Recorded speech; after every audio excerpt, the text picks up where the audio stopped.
Imagine buying a phone that proudly says, "Comes with everything you need." Then the salesman hands you 6 extra manuals, 3 companion books, a commentary series, and a retired engineer named Abdullah to explain how the power button works. That is the question people quietly ask about Islam. Muslims are told the Quran is fully detailed, perfectly explained, complete guidance for mankind. But then reality walks in, carrying an entire library called Hadith. So tonight, we ask the awkward question: if the Quran is fully detailed, why does everyone immediately reach for something else to explain it? Let's roll. Point 1. The complete guide that still needs a guide point. The Quran says it's clear. Simple enough. So naturally, people ask, how do I pray? And suddenly, the answer isn't, just read the Quran. No.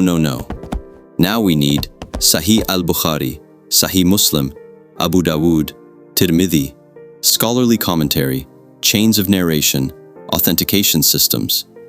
At this point, the Simple Guidance Starter Pack is beginning to look like university coursework.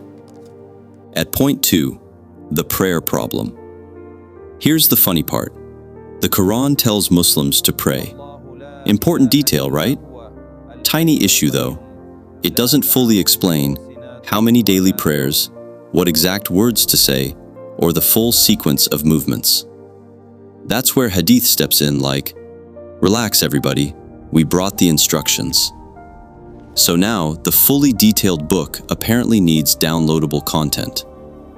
At 3, Quranists enter the chat. Then come the Quranists. These are Muslims who say, forget Hadith, Quran only. And suddenly, things get weird fast. Different prayer methods, different rulings, different interpretations. It's like removing GPS from a road trip and discovering everyone was driving in different directions the whole time. Which accidentally proves how dependent the system became on Hadith in the first place.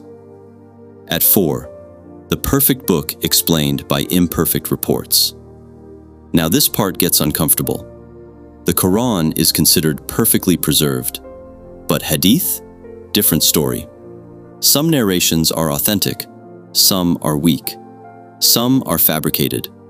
Some scholars accept certain Hadith while others reject them entirely.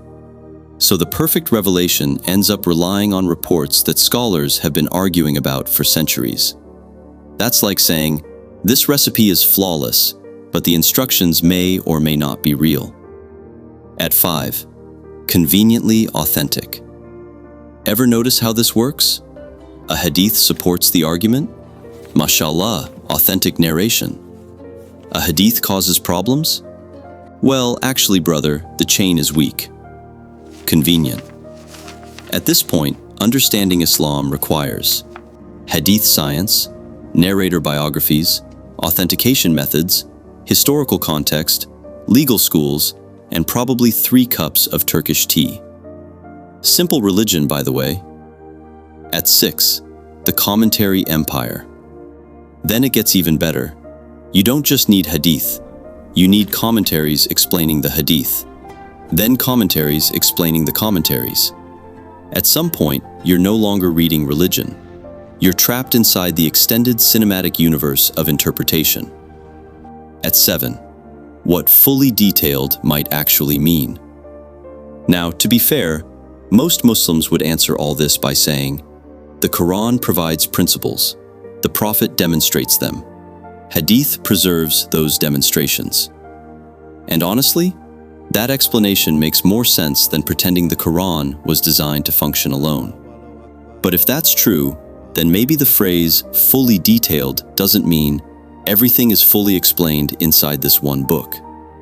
Maybe it means the complete system includes the Prophet too. That's a very different conversation.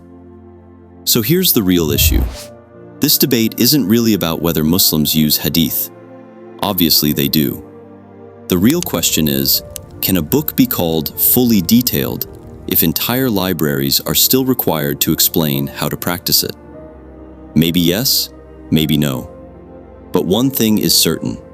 The moment someone says, "It's simple," make sure they're not standing in front of 6 shelves of commentary while saying it. Don't forget to like, share, and subscribe. Thanks for watching.